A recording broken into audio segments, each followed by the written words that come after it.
Ce décryptage d'aujourd'hui s'ouvre sur une nouvelle vraiment difficile. Une annonce soudaine et totalement dévastatrice qui vient tout juste de secouer le monde du football.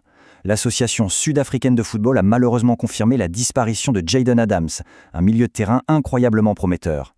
Alors bien sûr, l'ambiance de notre analyse sera forcément respectueuse et solennelle. On va prendre un moment pour retracer et comprendre le parcours de ce joueur, une trajectoire brutalement interrompue, alors même qu'il venait de briller dans les compétitions les plus prestigieuses de son sport. 25, c'est juste un chiffre brutal. Jayden Adams n'avait que 25 ans. C'est le genre de choses difficiles à réaliser, surtout quand on sait qu'il venait à peine d'étaler son immense talent sur la plus grande scène mondiale.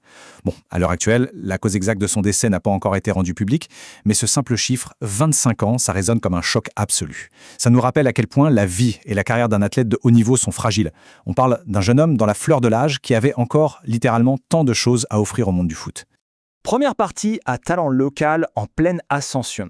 Quand on regarde de plus près son parcours au niveau national, c'est vraiment l'histoire d'une progression hyper méthodique et franchement impressionnante au sein du football sud-africain. Au tout début, il s'est imposé comme un joueur totalement incontournable au Stellenbosch FC. C'est d'ailleurs là-bas que tout le pays a commencé à remarquer sa maîtrise hallucinante au milieu de terrain. Et dans la foulée, il décroche un transfert majeur vers les Mamelodi Sundowns. C'était l'année dernière, tout récemment.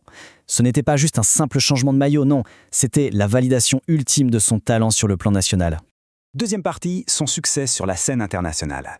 Parce que oui, sur la scène internationale, il n'a pas perdu de temps pour jouer un rôle super déterminant avec l'équipe nationale des Bafana Bafana. Et le sommet de tout ça, c'est arrivé très récemment. Il faisait partie intégrante du groupe qui a remporté la médaille de bronze lors de la Coupe d'Afrique des Nations 2024, en Côte d'Ivoire.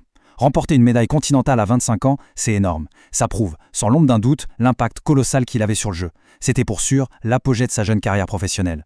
Troisième et dernière partie. Un ultime chapitre tragique. L'émotion autour de cette période, particulièrement lors de la Coupe du Monde dans les Amériques, est vraiment palpable. D'un côté, on a la consécration sportive absolue. Adams a joué les 3 matchs de la phase de groupe avec les Bafana Bafana. Il performait vraiment au sommet de son art.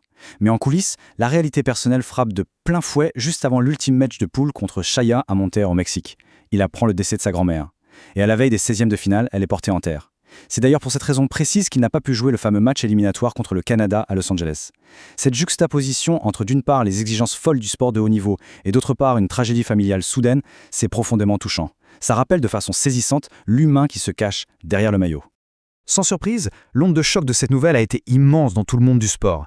Les journalistes et les chaînes de télévision n'avaient vraiment qu'une seule phrase à la bouche : c'est absolument dévastateur de perdre un si jeune talent. Des condoléances sincères ont afflué de partout pour soutenir sa famille, ses amis et toute la communauté du football. C'est une vie et une carrière vraiment magnifiques qui s'arrêtent beaucoup trop tôt. Tout ça laisse quand même une réflexion assez obsédante en suspens. Face à des tragédies pareilles, on doit se demander comment le monde ultra exigeant du sport de haut niveau peut-il mieux accompagner et honorer ces jeunes prodiges, ceux dont la lumière s'éteint bien avant d'avoir atteint leur véritable apogée.